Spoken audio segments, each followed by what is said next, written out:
Question number 1 है, कह रहा है संविधान के किस अनुच्छेद के अंतर्गत वित्त आयोग का गठन किया जाता है। कह रहा है संविधान के किस अनुच्छेद के अंतर्गत वित्त आयोग का गठन किया जाता है। ए है अनुच्छेद 270, बी है अनुच्छेद 280, सी है 281 और डी है अनुच्छेद 266।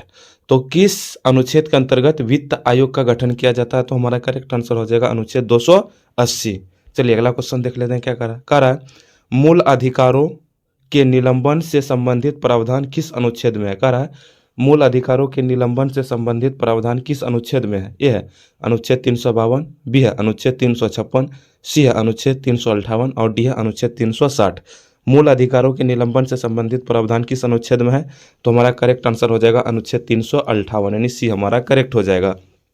चलिए अगला क्वेश्चन देख लेते हैं क्या कह रहा है नीति आयोग के संबंध में सही कथन कौन सा है। कह रहा है नीति आयोग के संबंध में सही कथन कौन सा है। ए है संवैधानिक निकाय, बी है वैधानिक निकाय, सी है कार्यकारी आदेश से गठित और डी है संसद द्वारा गठित। नीति आयोग के संबंध में कौन सा कथन सही है ये पूछ रहा है, तो हमारा करेक्ट आंसर हो जाएगा कार्यकारी आदेश से क्या है गठित, यानी सी हमारा करेक्ट हो जाएगा।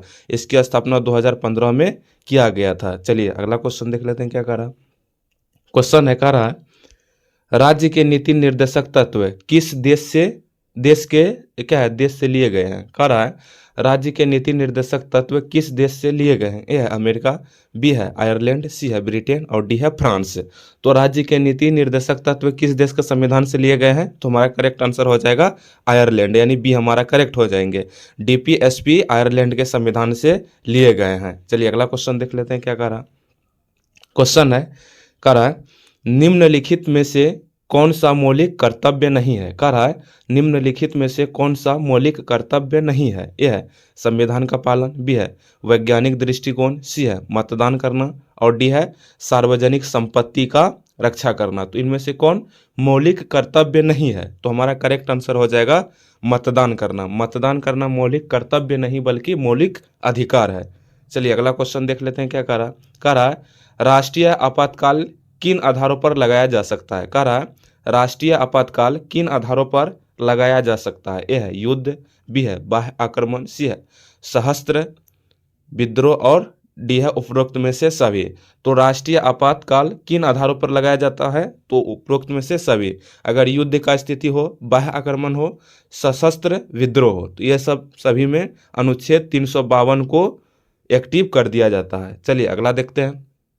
क्वेश्चन है, कह रहा है भारत का नियंत्रक एवं महालेखा परीक्षक सीएजी किसके प्रति उत्तरदायी होता है। कह रहा है भारत के नियंत्रक एवं महालेखा परीक्षक सीएजी किसके प्रति उत्तरदायी होता है। ए है राष्ट्रपति, बी है प्रधानमंत्री, सी है संसद और डी है सर्वोच्च न्यायालय। तो सीएजी किसके प्रति उत्तरदायी होता है, तो हमारा करेक्ट आंसर हो जाएगा संसद के प्रति। संसद के प्रति ये उत्तरदायी होते हैं।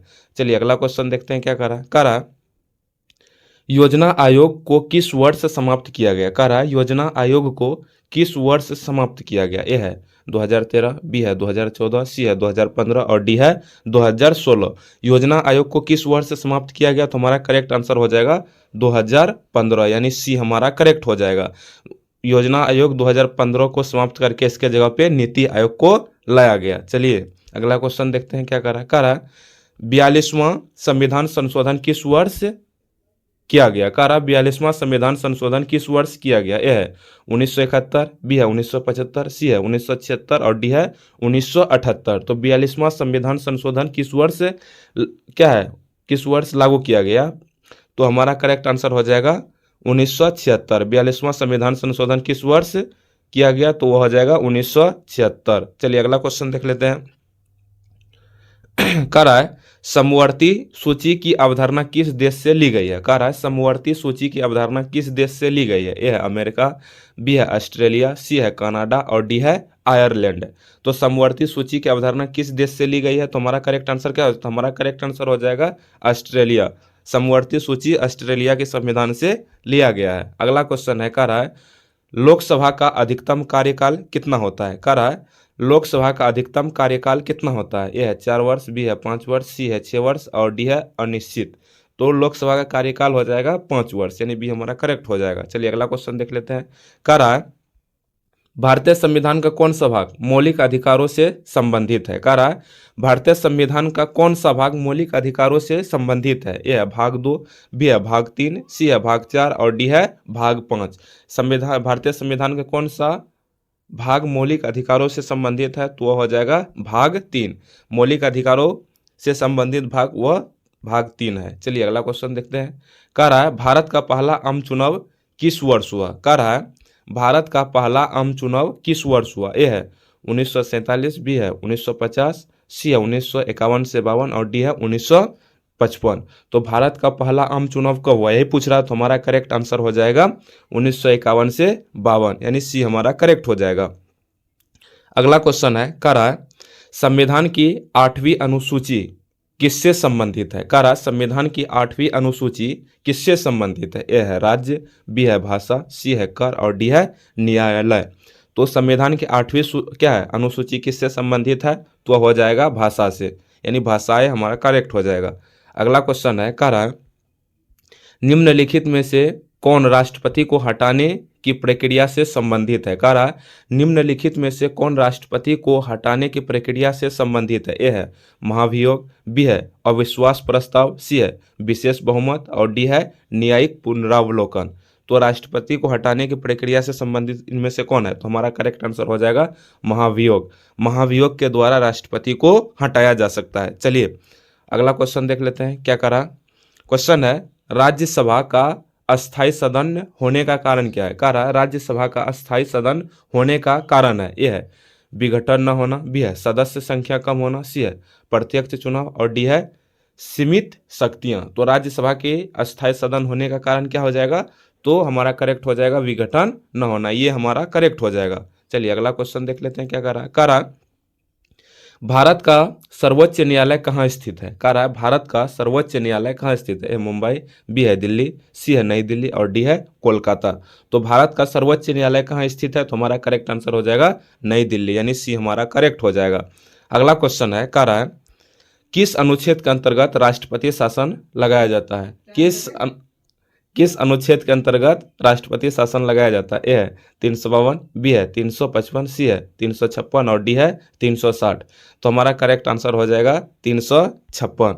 अगला क्वेश्चन है पंचायत राज व्यवस्था को संवैधानिक दर्जा किस संशोधन से मिला? पंचायती राज व्यवस्था को संवैधानिक दर्जा किस संशोधन से मिला है? 42वां, बी है 44वां, सी है 73वां और डी है 74वां। तो हमारा करेक्ट आंसर हो जाएगा 73वां।